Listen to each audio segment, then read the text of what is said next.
alikuwa anatutumikisha, shetani alikuwa anaamua lolote, kwa sababu sisi ni watumwa. Kila yeyote ambaye anakuwa mtumwa chini ya utumwa fulani, huwa anapelekeshwa na amrisho kila lolote ambalo yule anayemtumikisha ambalo anataka alitenda atalitenda, kwa sababu yuko chini yake. Biblia inasema kwamba wana wa Israeli walivyokuwa utumwani, wale wa Misri, Biblia inasema kwamba waliwatenda mabaya, waliokuwa wakitaka kuwatenda walikuwa wanawatenda, kwa sababu walikuwa chini yao, walikuwa ni watumwa wao, walikuwa ni watumwa wao. Lakini Biblia inasema kwamba na sisi ambao tumeokoka, Biblia inasema kwamba hapo nyuma tulikuwa ni watumwa, hapo nyuma tulikuwa ni wafu, ni watu ambao tumekufa, ni watu ambao hatuhesabiki kabisa, ni watu ambao hatuna maana, ni watu ambao sisi ni wafu ingawa tunatembea. Lakini Biblia inasema kwamba sisi ni wafu, tulikuwa ni wafu kwa sababu ya maisha ya dhambi. Lakini Biblia inasema kwamba kwa neema ya Mungu, Biblia inasema kwamba mnaokolewa kwa neema, mnaokolewa kwa neema kwa sababu ya kipawa cha Mungu, kwa sababu ya kipawa cha Mungu. Ni kweli tulikuwa tumekufa, lakini Biblia inasema kwamba tumeokolewa kwa neema. Yesu akaja akatuokoa, Yesu akaja akatuokoa. Biblia inasema kwamba hakuishia kutuokoa, lakini Biblia inasema kwamba ule mstari wa 6, Biblia inasema kwamba akatupandisha, akatuketisha, kwa sababu tumemwamini Yesu Kristo. Kanisa la Bwana limeketishwa mbinguni kwa sababu limetokana na Kristo, limetokana na Yesu Kristo. Biblia inasema kwamba ile imani ya Yesu Kristo ndiyo ambayo, kwa hiyo tumeokolewa na tumeketishwa pamoja na Mungu. Haleluya, haleluya, haleluya, haleluya. Yesu Kristo alipokuja akatuokoa, akatuketisha katika ulimwengu wa roho, katika ulimwengu wa roho. Biblia inasema kwamba hapo mwanzo tulikuwa tumekufa, sasa tumefufuliwa, tumeketishwa katika ulimwengu wa roho. Sikiliza nikwambie, nina habari njema kwamba kila anayeokoka anaketishwa katika ulimwengu wa roho kule mbinguni.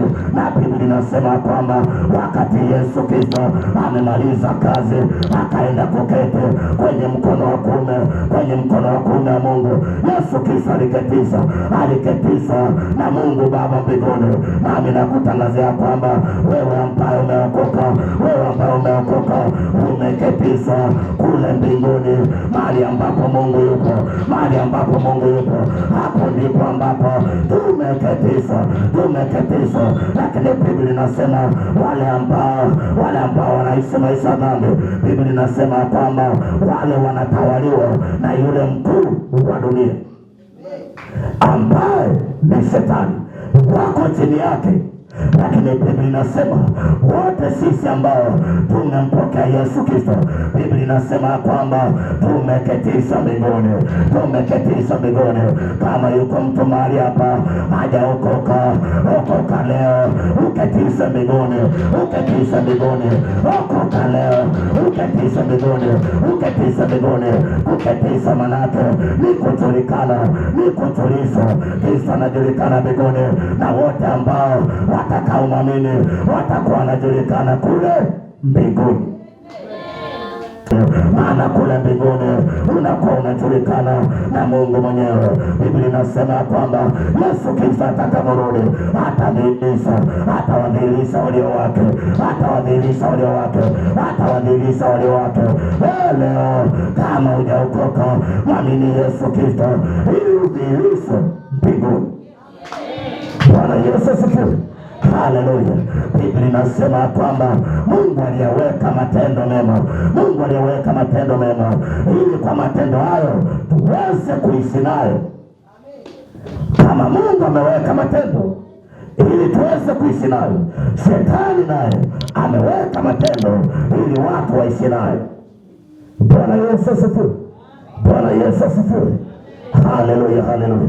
kanisa la Mungu, huu ni wakati wa mwisho, huu ni wakati wa mwisho, huu ni wakati wa mwisho. Yesu yuko mlangoni.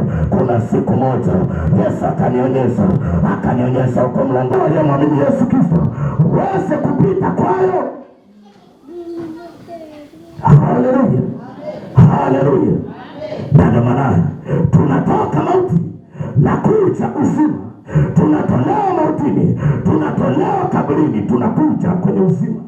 Bwana Yesu asifiwe. Haleluya. Kazi ya Yesu Kristo alikuja kututoa mautini, na ndio maana Biblia inasema hapo mwanzo sisi tulikuwa watu ambao hatufai, lakini kwa neema yake tukaokolewa, tukaketishwa juu, tukaketishwa kwa Mungu katika ulimwengu wa roho hapa duniani.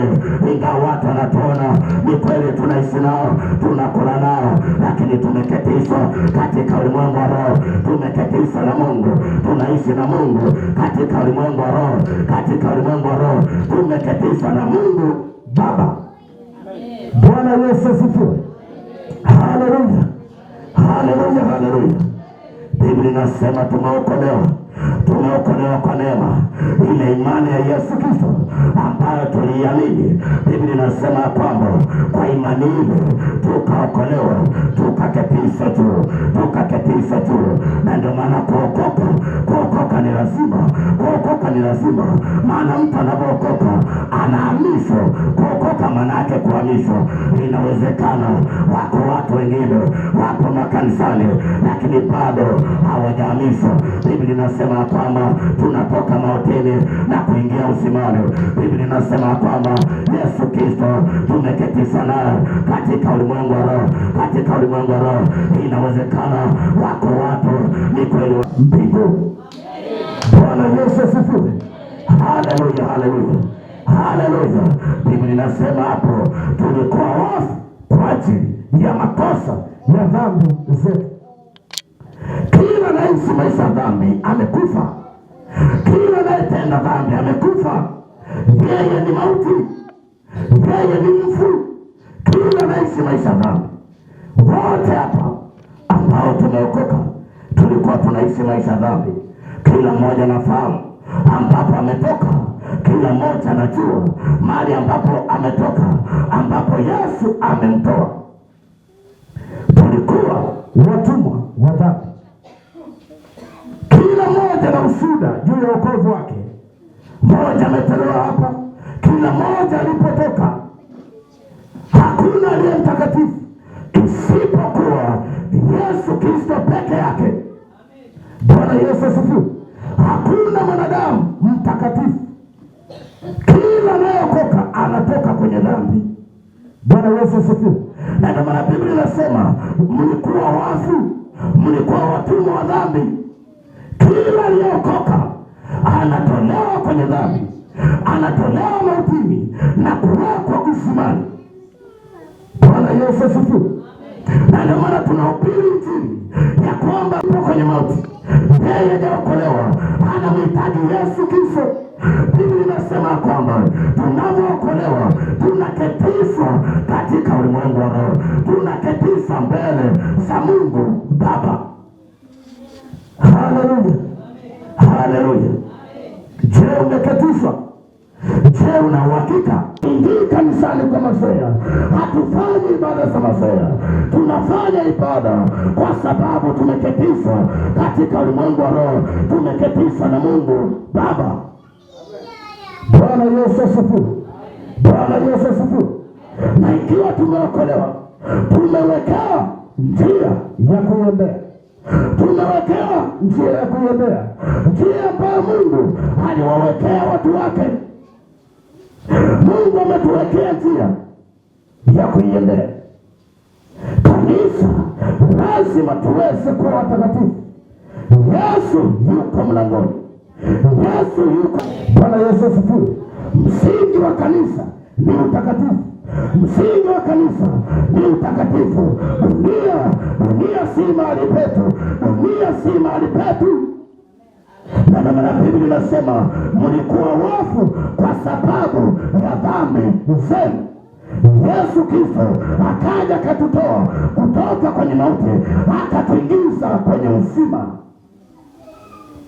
Kila aliyeokoka na ana nguvu ya kumwambia yeye asiyeokoka aweze kumpokea Yesu Kristo.